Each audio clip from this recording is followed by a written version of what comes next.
Welcome to episode 34 of Let's Play Civilization 3 Play the World. Alright, we just had an excellent turn last time taking that Celtic city, and I decide to, what do I decide to do here? Not exactly, oh yeah, I increase, scientific funding a little bit, just because I can afford to do it now. Things are finally starting to look up for my, Indian civilization, at least a little bit. Now, there's a few enemies around there, but I'm pretty sure they're not going to pose much of a problem. That city, that outlying city over there, I'm pretty sure is doomed. But even if I do lose it, oh well. So I decide to fight off these two infantrymen. They've probably come in to my territory to pillage that iron and that coal they see there. It takes me a few tries, but I do eventually manage to kill both of them. And I think it's worth it because be a pain in the butt to have to rebuild the road there. Takes many turns to build roads. So, well, at least it's the end to him. And I only lost one guy doing it, and the other guys will repair. So what I'm going to do is kill that guy, and let all the other guys just sit there, and if those guys decide to attack, so be it. I was going to have those two guys build a road, but since there's imminent danger of attack, I'll just send them down here, and they'll build a road someplace else. I checked with the Koreans to see how many more turns are on our alliance, and it looks like there's only 7 more turns. Now remember, I have to wait for both the Mongols and the Celts, both the Mongols and the Koreans to make peace treaties with the Celts before me, or I have to wait out 20 turns.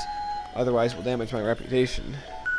There might come a point in the game where reputation isn't a problem, but that's only if I'm so far ahead.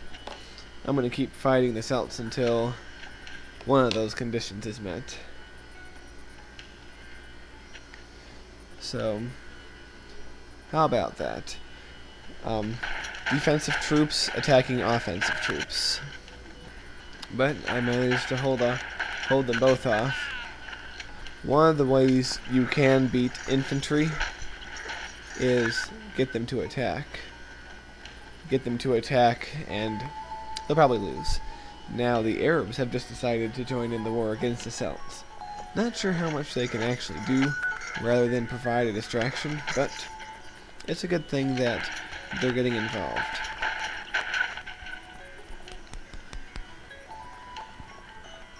So the Chinese are moving up, and by the way, where they're looking, it looks like they're more concerned about the German theater than they are the Celtic. But you never know.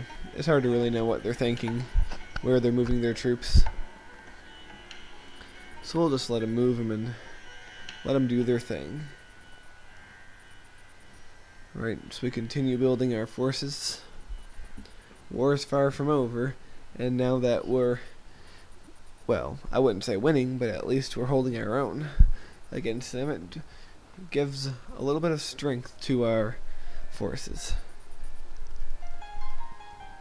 I'll get that guy out of there before they capture him. And aside, that city's my new rallying point. I'm feeling so optimistic that I might be able to stage an attack against that little Celtic city sitting out there all by itself. See the one with the coal?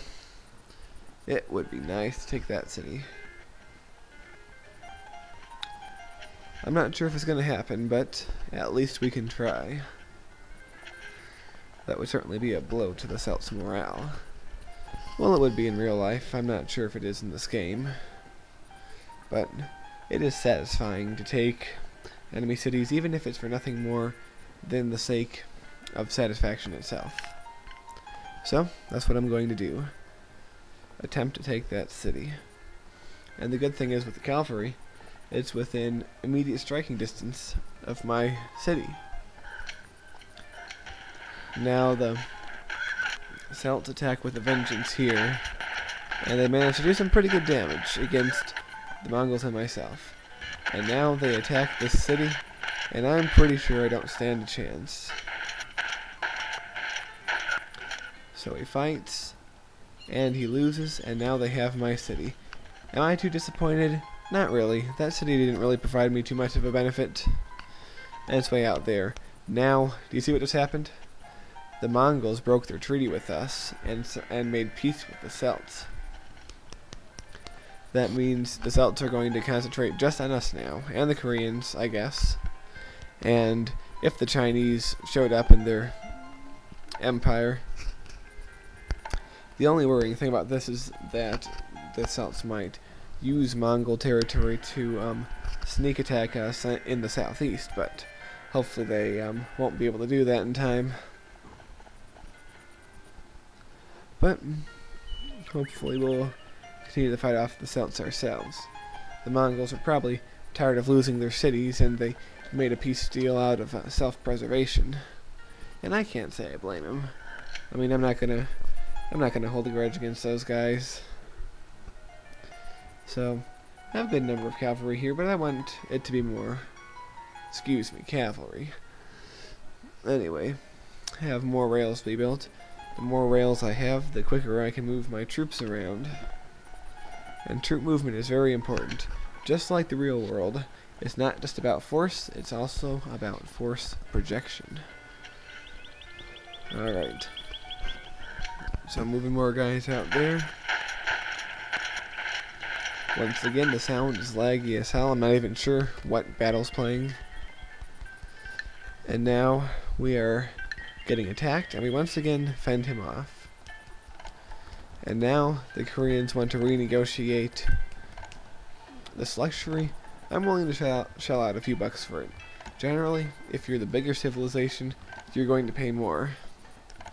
Now, I kind of wish they did this in units, but that would probably make this more complex than most people want it, so I don't really mind too much. It's also kind of a penalty for being big, you know, so that everything's not stacked against the big guys, or towards the big guys.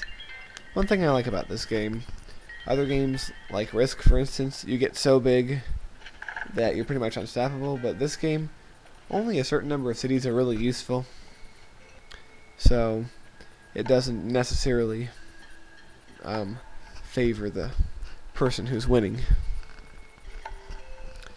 Alright. Well, that was a pretty exciting video, and hopefully on the next one we'll be able to launch our next attack on that city, so I'll see you then.